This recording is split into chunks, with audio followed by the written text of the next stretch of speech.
So, since that's not going to happen, Trump won. This article is wild. This is wild. Well, Donald Trump won. The Supreme Court today ruled that presidents are entitled to absolute immunity from criminal prosecution for official acts, then contended that pressuring the Vice President of the Department of Justice to overthrow the government was an official act.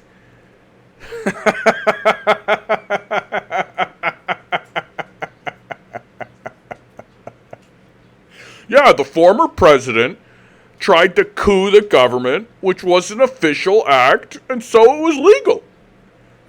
Then said that talking to advisors or making public statements are official acts as well, and then determined that evidence of what presidents say and do cannot be used against them to establish that their acts are unofficial. I'm just going to read this again, just so that it really sinks in how stupid it is.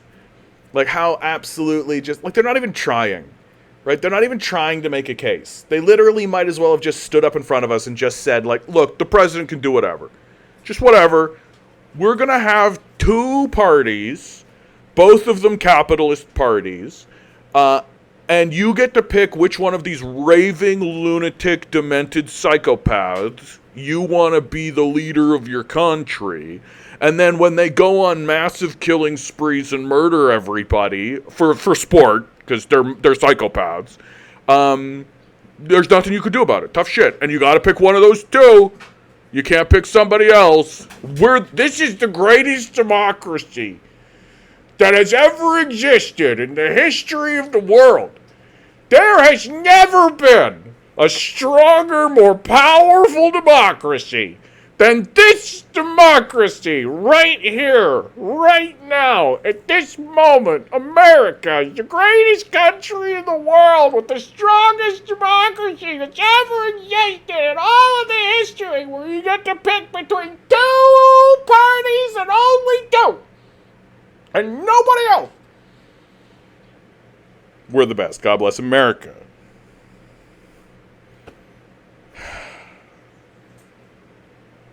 Listen to this shit. Like, really let this hit your ears. And let it filter down into your heart. And just let it, like,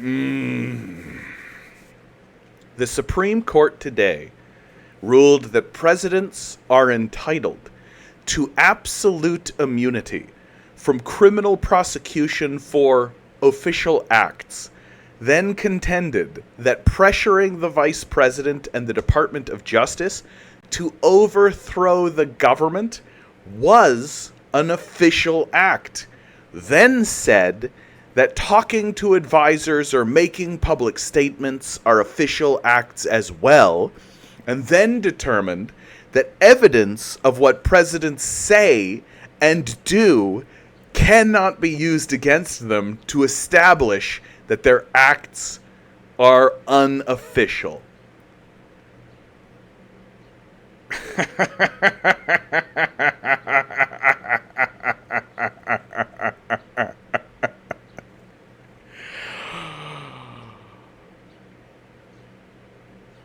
Oh, say, can you see by the stars' burning light?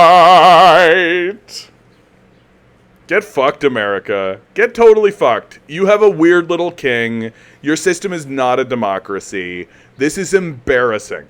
All of the kooky little propaganda that America has been shouting for the last 40 years is just absolute. This is the greatest democracy in the history of every democracy that has ever existed. Now go vote for your blue or red king. Choose your king between the two men that we have chosen for you, and no one else. The ruling from the Supreme Court was 6-3, written by Chief Justice John Roberts on a straight party line vote, with all the Republican-appointed justices joining to give the president the power of a king.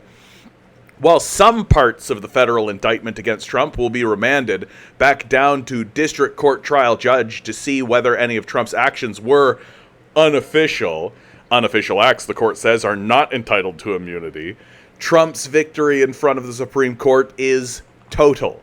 Essentially, all he has to do is claim that everything he did to plot a coup was part of his official duties, and the Supreme Court provided no clear method or evidentiary standard that could be used to challenge that presumption. Legally, there are two critical things to understand about the totality of the court's ruling here.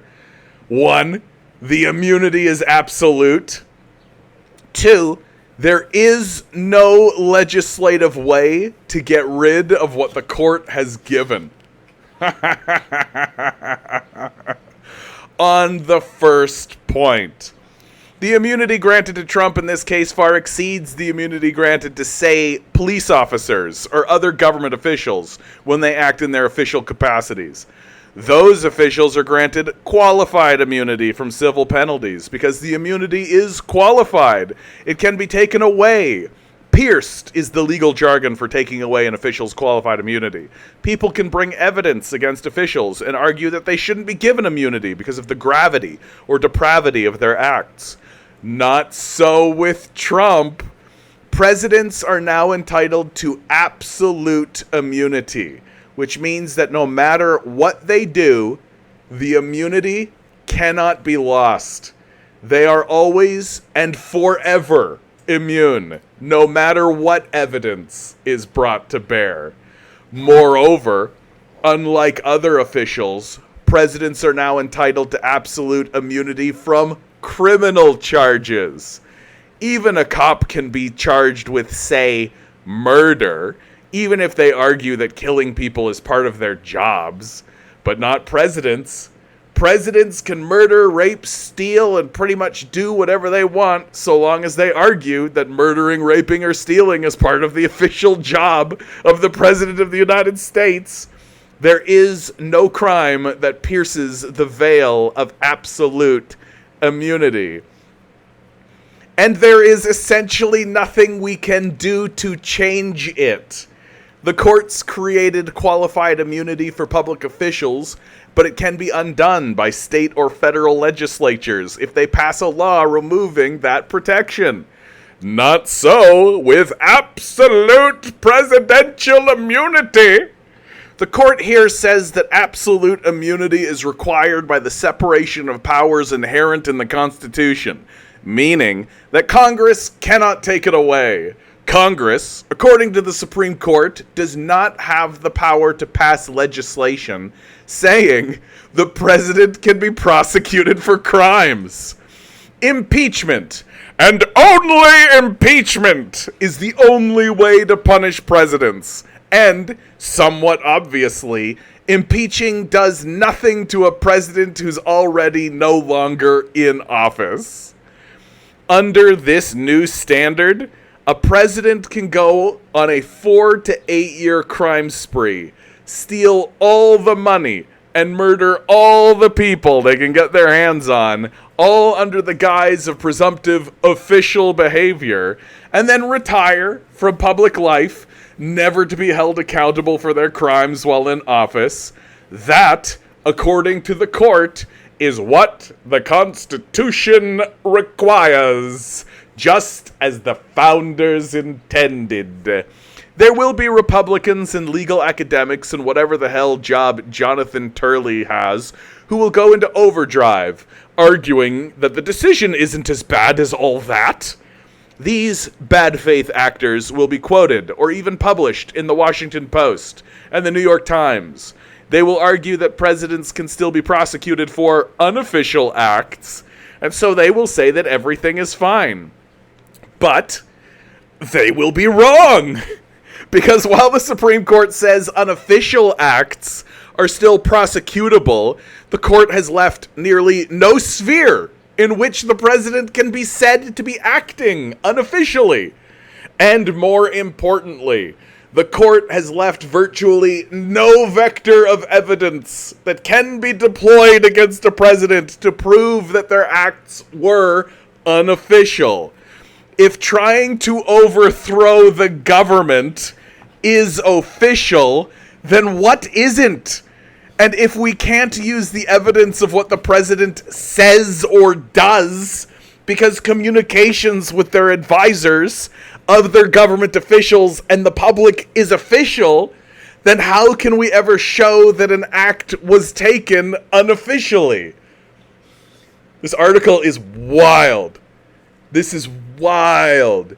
Take the now classic example of a president ordering SEAL Team 6 to assassinate a political rival.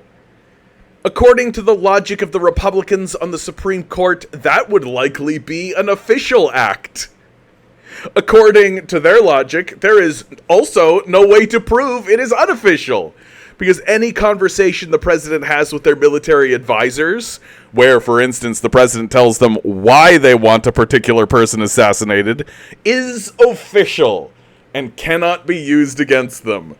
There will doubtless be people still wondering if Trump can somehow be prosecuted. The answer is no. Special counsel Jack Smith will surely argue that presenting fake electors in connection with his cadre of campaign sycophants was not an official act.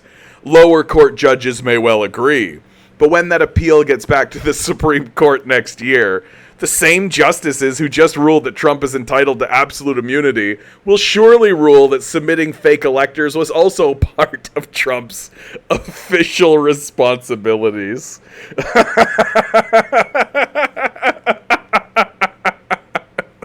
What a fake country, dude. Like, what a fake country. There is no way to change that outcome in the short term. In the long term, the only way to undo the authoritarianism the court has just ushered in is to expand the Supreme Court. Democrats would have to win the upcoming presidential election and the House and the Senate. Then Congress would have to pass laws expanding the number of justices on the Supreme Court. Then the Senate would have to pass that law as well, which, at a minimum, would likely have to include getting rid of the filibuster. Then the president would have to sign such a bill and appoint additional Supreme Court justices who do not think that presidents should be kings. No. And then those justices would have to be confirmed. And all of that would have to happen before the current Supreme Court hears whatever Trump appeal from his January 6th charges comes up next. Because if court expansion happens after the current Supreme Court dismisses the charges against him, double jeopardy will attach, and Trump can never be prosecuted again under a less fascist court.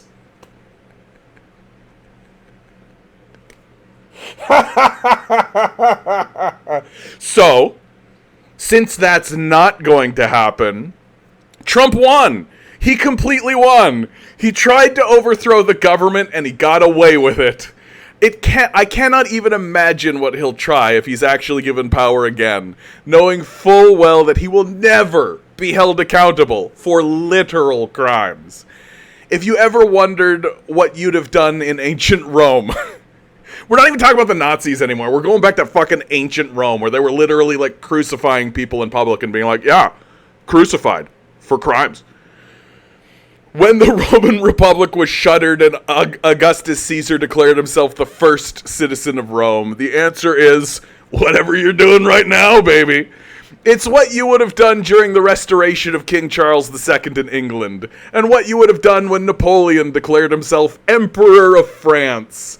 This, right here, is how republics die. And the answer that cries from the abyss of history is that most people, in real time, don't care. Republics fall because most citizens are willing to give it away. Most people think that it won't be that bad to lose the rule of law.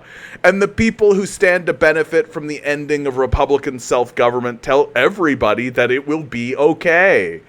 When the Imperium came to be, the Romans didn't realize that they were seeing the last form of European self-government for 2,000 years. And the ones who did were largely unhappy about it. For my part, I assume that like Mark Antony's wife, Fulvia, defiling the decapitated head of Cicero, Martha Ann Alito will be jabbing her golden hairpin into my tongue for criticizing the powerful soon enough, but I'm just a writer. I wonder what the rest of you will do as the last vestiges of democracy are taken away by the Imperial Supreme Court and the untouchable executive officer they've just created.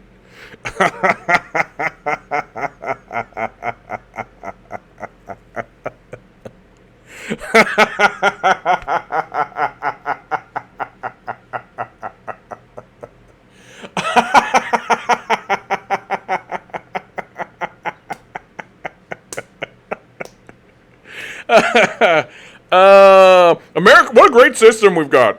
This is so good, what we're doing here in America. Everything's working out. Oh, John, fascism on the rise. Pshaw. Pshaw.